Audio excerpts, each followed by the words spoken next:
अपमान का बदला। तेनालीराम ने सुना था कि राजा कृष्णदेव राय बुद्धिमानों व गुणवानों का बड़ा आदर करते हैं। उसने सोचा क्यों न उनके यहाँ जाकर भाग्य आजमाया जाए। लेकिन बिना किसी सिफारिश के राजा के पास जाना टेढ़ी खीर थी। वह किसी ऐसे अफसर की ताक में रहने लगा जब उसकी भेंट किसी महत्वपूर्ण व्यक्ति से हो सके। इसी बीच तेनालीराम का विवाह दूर के नाते की एक लड़की मगम्मा से हो गया। एक वर्ष बाद उसके घर बेटा हुआ। इन्हीं दिनों राजा कृष्णदेव राय का राजगुरु मंगलगिरी नामक स्थान गया।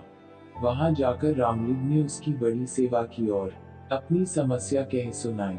राजगुरु बहुत चालाक था। उसने रामलिंग से खूब सेवा करवाई और लंबे चौड़े वायदे करता रहा। रामलिंग अर्थात तेनालीराम ने उसकी बातों पर विश्वास कर लिया और राजगुरु को प्रसन्न रखने के लिए दिन रात एक कर दिया। राजगुरु ऊपर से तो चिकनी चुपड़ी बातें करता रहा, लेकिन मन ही मन तेनालीराम से जलने लगा। उसने सोचा कि इतना बुद्धिमान और विद्वान व्यक्ति राजा के दरबार में आ गया तो उसकी अपनी कीमत गिर जाएगी। पर जाते समय उसने वायदा किया, जब भी मुझे लगा कि अवसर उचित है, मैं राजा से तुम्हारा परिचय करवाने के लिए बुलवा लूंगा। तेनालीराम राजगुरु के बुलावे की उत्सुकता से प्रतीक्षा करने लगा, लेकिन बुलावा न आना था और नहीं आया। लोग उससे हंसकर पूछते, क्यों भाई रामलिंग, जाने के लिए सामान बांध लिया ना? कोई कहता, मैंने सुना है कि तुम्हें विजयनगर जाने के लिए राजा ने विशेष दूत भेजा है। तेनालीराम उत्तर देता, समय आने पर सब कुछ होगा। लेकिन मन ही मन उसका विश्वास राजगुरु से उठ गया। तेनालीराम ने बहुत दिन तक इस आशा में प्रतीक्षा की कि राजगुरु उसे विजयनगर बुलवा लेगा। अंत में निराश होकर उसने फैसला किया कि वह स्वयं ही विजयनगर जाएगा। उसने अपना घर और घर का सारा सामान बेचकर यात्रा का खर्च जुटाया और मां, पत्नी तथा बच्चे को लेकर विजयनगर के लिए रवाना हो गया। यात्रा में जहां कोई रुकावट आती, तेनालीराम राजगुरु का नाम ले देता। कहा, मैं उनका शिष्य हूँ। उसने माँ से कहा, देखा, जहाँ राजगुरु का नाम लिया मुश्किल हल हो गई। व्यक्ति स्वयं चाहे जैसा भी हो, उसका नाम ऊंचा हो तो सारी बाधाएं अपने आप दूर होने लगती हैं। मुझे भी अपना नाम बदलना ही पड़ेगा। राजा कृष्णदेव राय के प्रति सम्मान जताने के लिए मुझे भी अपने नाम में उनके नाम का कृष्ण शब्द जोड़ लेना चाहिए। आज से मेरा नाम रामलिंग की जगह रामकृष्ण हुआ। बेटा, मेरे लिए तो दोनों नाम बराबर हैं। मैं तो अब भी तुझे राम पुकारती हूँ, आगे भी यही पुकारूंगी। माँ बोली।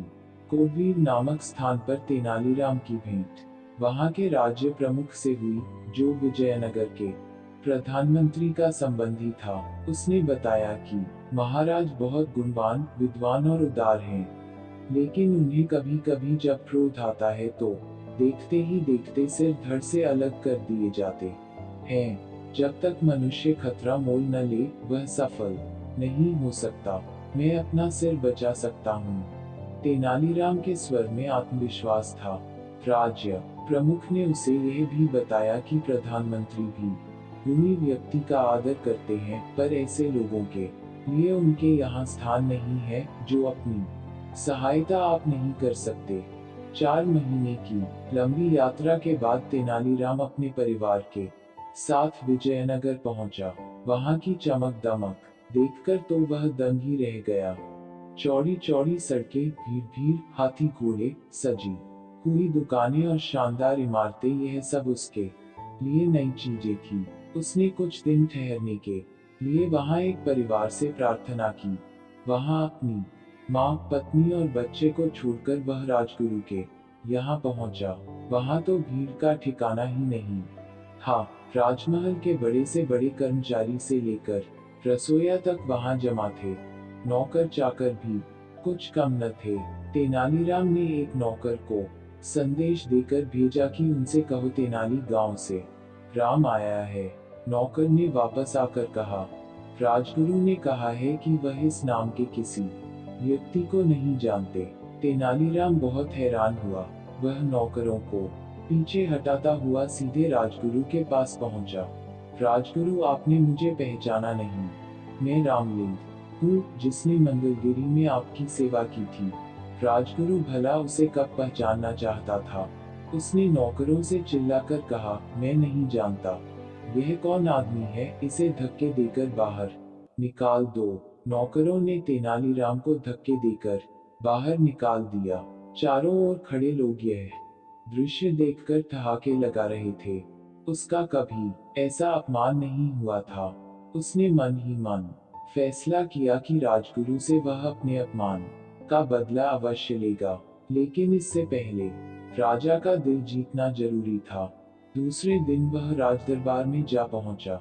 उसने देखा कि वहां जोरों का वाद विवाद हो रहा है। संसार क्या है, जीवन क्या है, ऐसी बड़ी बड़ी बातों पर बहस हो रही थी। एक पंडित ने अपने विचार प्रकट करते हुए कहा, यह संसार एक धोखा है। हम जो देखते सुनते हैं, महसूस करते हैं, चखते या सूंघते हैं, केवल हमारे विचार में है।